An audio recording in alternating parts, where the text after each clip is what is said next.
السلام علیکم ورحمۃ اللہ وبرکاتہ۔ الحمدللہ والصلاۃ والسلام علی رسول اللہ، اما بعد۔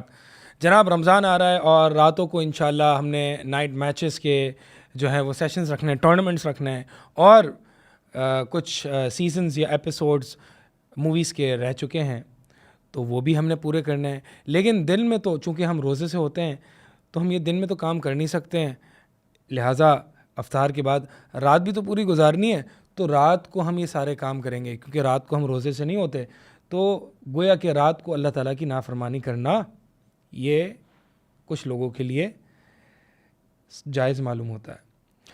بہت سے لوگوں کا یہ روٹین رہتا ہے رمضان میں، اور یہ سوچ بھی رہتی ہے کہ رمضان کی راتوں کو یا تو گناہوں میں گزارا جائے، سیزنز یا ایپیسوڈز ڈراموں کے یا موویز دیکھی جائیں، یا پھر نائٹ میچز کھیلے جائیں، یا پھر دوستوں کے ساتھ پوری رات چائے کے ڈھابوں پہ یا کہیں بھی ان کے ساتھ پوری رات کو ضائع کیا جائے، تفریح اور مذاق میں خراب کر دی جائے ان رمضان کی بابرکت راتوں کو۔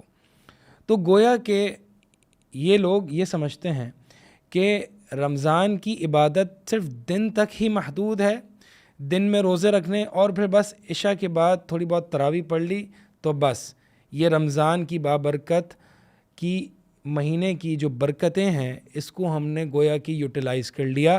اب پوری رات جو ہے وہ چلنگ پارٹی نائٹ آؤٹ مارنی ہے، تاکہ ہم، کیونکہ روزہ تو بہت مشکل عمل ہے، روزہ تو ہمارے گناہوں میں گزرتا ہے، اس لیے روزہ تھوڑا سا آدھا دن تو سو کے گزارنا ہے، تو رات کیا کریں جناب؟ رات کو دوستوں کے ساتھ گزاریں گے، یا پھر نائٹ میچز کھیلیں گے، یا پھر اس سے بھی بڑھ کر جو ہے وہ موویز دیکھیں گے، نیٹ فلکس دیکھیں گے۔ جناب یہ انتہائی افسوس کے ساتھ ہمیں یہ بات کہنی پڑ رہی ہے، اور یہ المیہ ہے کہ ہمیں اس رمضان کے بابرکت مہینے کی اہمیت کو نہیں پتہ، اسی لیے ہم ان کی راتوں کو یوٹیلائز نہیں کر رہے۔ جیسے کہ رمضان کے دن امپورٹنٹ ہے نا، ویسے ہی رمضان کی راتیں بھی امپورٹنٹ ہیں۔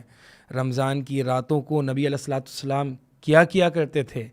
حدیث میں آتا ہے کہ جبریل امین علیہ السلام نبی علیہ الصلوۃ والسلام کے پاس رمضان میں ہر رات کو آتے تھے، فیدارسہ القرآن، اور قرآن کا دراسہ، قرآن کا دور کیا کرتے تھے۔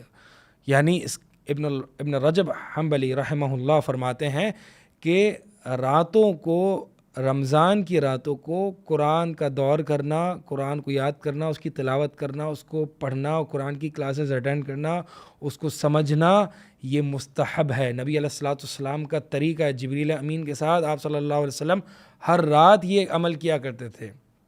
لہٰذا یہ نہ سمجھے کوئی کہ رمضان بس دن میں ہی عبادت کرنی ہے۔ بہت سے لوگ یہ بھی کر لیتے ہیں کہ جی دن میں روزے رکھ لیا، اگر جاگ بھی لیا تو بس تلاوت قرآن کو دن تک محدود رکھا، کیونکہ جناب رات جو ہے وہ دوستوں میں گزارنی ہے یا پھر میچز کھیلنے ہیں۔ تو خدارا اس رمضان کی بابرکت راتوں کو ان چیزوں میں ضائع نہ کریں، رمضان کی راتوں کو یوٹیلائز کریں، قرآن پڑھیں، قرآن سمجھیں۔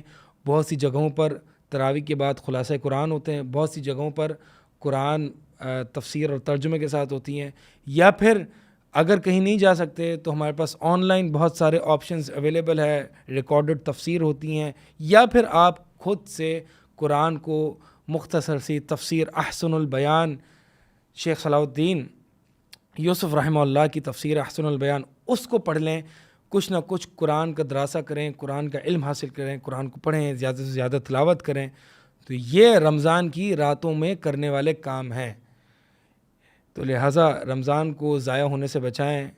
کیا پتہ یہ میری یا آپ کی یا ہم میں سے کسی کی یہ آخری رمضان ہو، اس کو فلی یوٹیلائز کریں، اپنے آپ کو بخشوا لیں، اللہ تعالیٰ کو راضی کر لیں، رمضان کو ہرگز ضائع نہ ہونے دیں۔ اللہ تعالیٰ سے دعا ہے کہ اللہ تعالیٰ ہمیں ان راتوں کو یوٹیلائز صحیح معنی میں قرآن کے ذریعے کرنے کی توفیق عطا فرمائے۔ اقول قولی ھذا استغفر اللہ لی ولکم۔